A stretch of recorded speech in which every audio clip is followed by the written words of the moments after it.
ginawa sa'yo? Picture na picture, sir. Napagod na nga ako. Tapos may palo pa ako. Siya naman may kasalanan nun. Sino nagpalo? Si Ate Cyril. Kawawa naman. Good morning mga boss. Welcome back sa ating channel, Tilaok Pinas. Today is July 18, 2025, araw ng Biyernes. Kamusta mga bossing? Kamusta ang inyong mga buhay-buhay? At maulang umaga po sa lahat. Kape po tayo mga boss. Yan, nandito tayo sa Manukan ngayon ano. At hindi tayo makapagtrabaho dahil gawa ng walang tigil na ulan.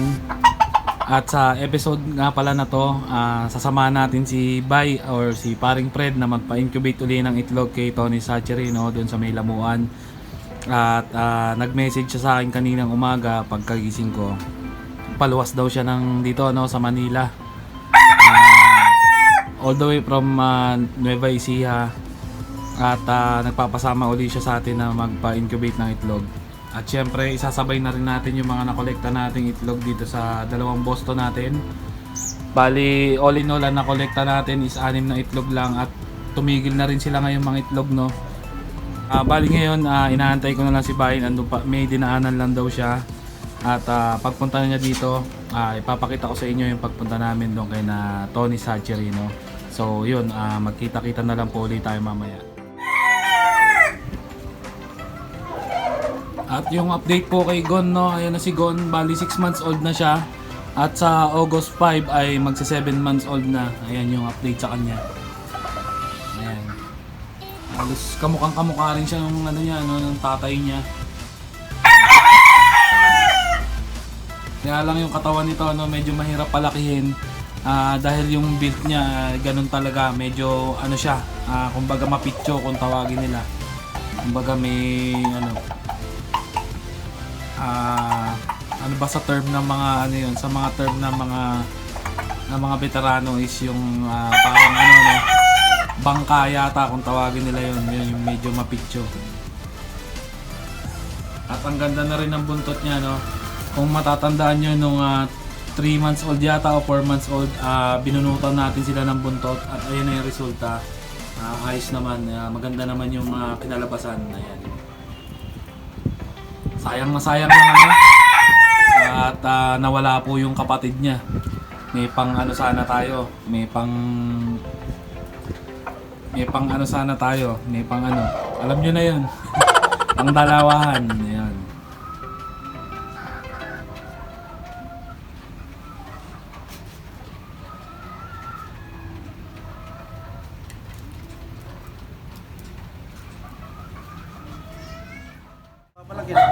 Itlog pa lang, ginagpapakagat kaya wala itong budget. Hello! Andito na si Bay. Ang ina, parang mukhang galing ka sa ano kung saan sana. Nag-deliver pa nga ako eh. Galing pa Ilan yan? 21 ata. 21? Kaya ito. Ayan, tangina, congrats. Pare, ang galing ng ano mo Oo, syempre Ha? Anong lahi nun? Trainees conditioning lang yun. Anong lahi? Ay, yung anak na ano yun ng ano. Yung puti. Pure white kelso yun. Cross sa Popeye Gray. Tapos yung pula. Yung pula naman, lemon, ano yun, lemon sweater yun na... Pala eh. So yun, yung video ni yung top performer niya, ilalagay ko na lang sa Facebook ko. Panoorin niyo na lang. Ayan, bali ito nga yung mas okay na to. Ito yung Boston ko, bali 6 na itlog yan. Ayan. Kalilit na. Hindi ko na nirep yan, dyan lang sa ibabaw. Pwede naman. Maliwanag pa oh.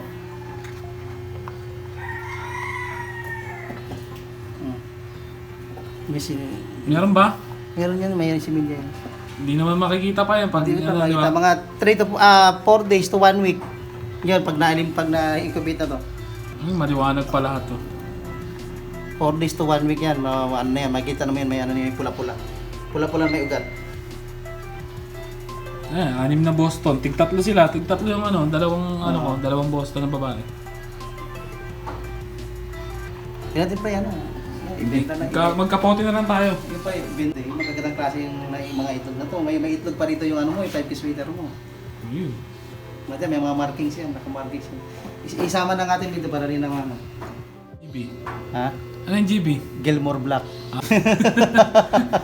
Gilmore Black. Ayan. So, bali, isasama natin yung itlog natin dito. Ito, Ipagkumpara natin. Ayan. SK. Ano yan? Straight Kelso. Straight Kelso. May date pa yun, 710. 710. Tignan natin kung ano, ilawan din natin.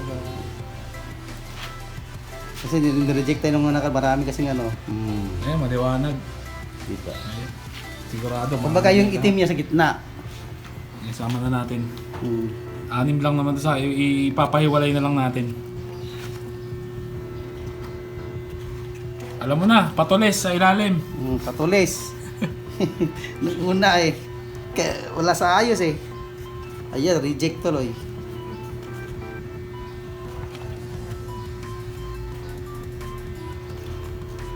Ano pag bidding season na?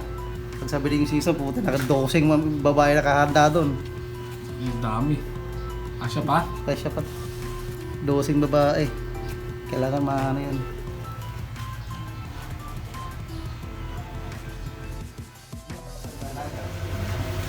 Ayan, papunta na kami ni Bay ngayon kay Mang Tony. Tony Hatchery. Ayan, magkakapote na. Tony Hatchery, nandito papunta na kami. Papunta na kami. Gagamitin namin si White Kelso. Ayan.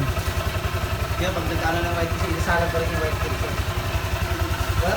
Ayan, kita-kita na lang tayo doon kay Hatchery, no? At hindi tayo makapag-video at umuulan.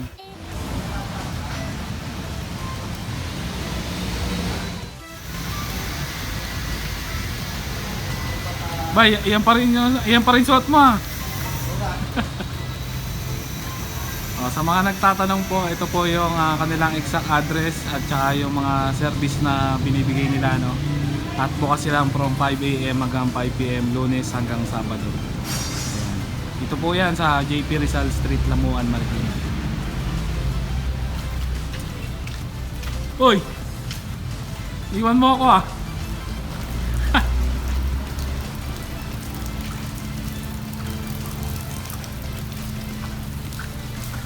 So yung mga boss, nandito tayo sa Tony's Hatchery, no? I-check natin yung mga dalang itlog ni paring pa rin.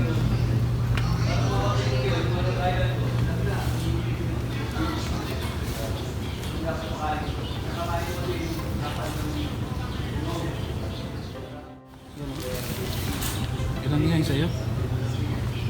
Ito yung sa'yo eh. Eh, maliliit. Ay. 1, 2, 3. Asan ba yung ano mo, yung 5K ano? Nasaan pati niya?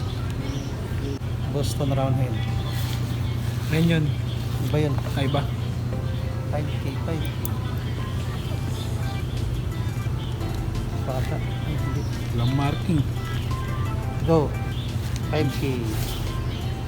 Ang ganda rin ng itlog. Ito na itlog ng sakit. Oh, yeah.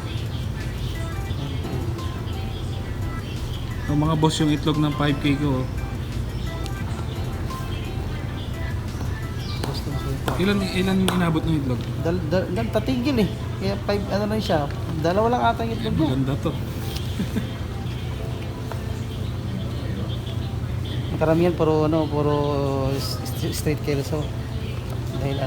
Dahil yun ang nangingitlog eh. Yun ang pinapasawa ko. Ito sa ano to? Sa ano to, sa puti, sa ano to, sa white Kelso to. Hindi ko lang naman markahan. Nagay mo na dun. Asan ba yung mga sa akin? Ito yan. Iwalay mo yung sa akin. Ayun. Maliliit.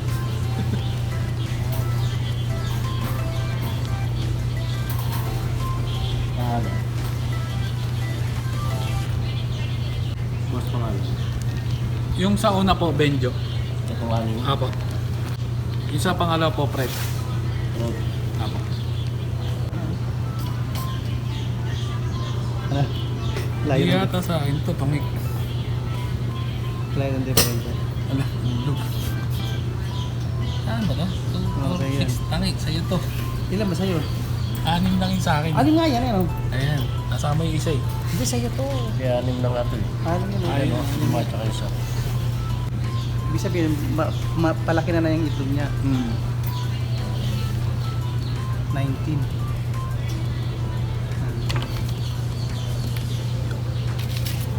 Okay na yun.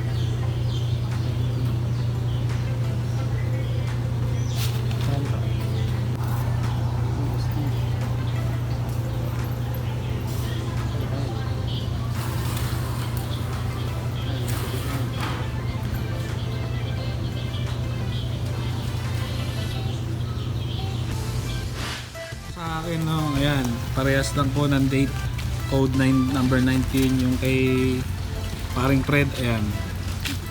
Code number 2021 exit, yun sa akin ay 6 na Boston, no. At yun sa kanya ay halo-halo, may straight kelso, may white kelso ba doon? Meron. White kelso tsaka Boston, no. Boston, Tsaka yung ano, bakit? may itlog na rin po pala yung ano ko doon, yung 5K sweater kong babae na piner niya doon sa Boston niya. So ayun, antayin nyo na lang po ang magiging resulta ng ating palahi ngayon, ano. At sa syempre alam ko may magtatanong diyan kung mag-out ka ba pare? Pag-out ako, pag medyo marami na akong palahi. So ayun po, pag marami ng ano, Abangan nyo na lang yun. pag marami ng palahi si paring Fred. Kaya business na kayo kay paring Benjo. Oh, ayan. So mag-message na lang kayo sa akin or i-ano ka na lang din yung ano, yung Facebook niya. Para kung sakali dumiretso na kasi sa kanya mag-message. At syempre yung naging performance ng alaga niya, ilalagay ko na lang po sa aking Facebook account. Panoorin niyo na lang po dun. Paano maganda. So yun, pabalik na po kami sa bahay. Magkita-kita na lang po ulit tayo dun. Katawan niya sa mga 6 Hindi, parang X yan. Yung pagkatawan niya, pabilog. Parang yung ano rin, yung 5K sweater na dati. Pabilog. Yung isang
Ayun po, ano, paalis na si paring Fred natin, babalik na siya ng Nueva Ecija. Ikaw yung base niya. Ikaw yung sa ano. Kaya pag nakapagparami siya, PM nyo na lang. Pag hindi na busy. Sige pre, ingat ka. Sige, pre. Ha? Sige, pre. Ano yan? Okay. So yun po, no, nakauwi na si paring Fred sa kanilang bayan sa Nueva Ecija. At update sa mga huling pinalahi nating sisiw doon kay 5K sweater, no. Ayan, may huling batch pa siya ng anak. Ayan, yung dalawang babae yata, tapos ito lalaki yung isa. So ayun po, no, pamimigay rin po natin yan sa mga solid followers natin at subscriber. Baka gawin ko na lang sa 2,000 subscriber natin, pag nabot natin 2,000 subscriber, ipamimigay ko na lang po itong mga to. So ayun po, ano, at dito ko na rin tatapusin itong video na to. At maraming salamat po lagi sa walang sawang suporta nyo at panonood. Muli ako po si Kalakap Pinas na nagsasabing Tok-tok tilao. Sabi ng manok.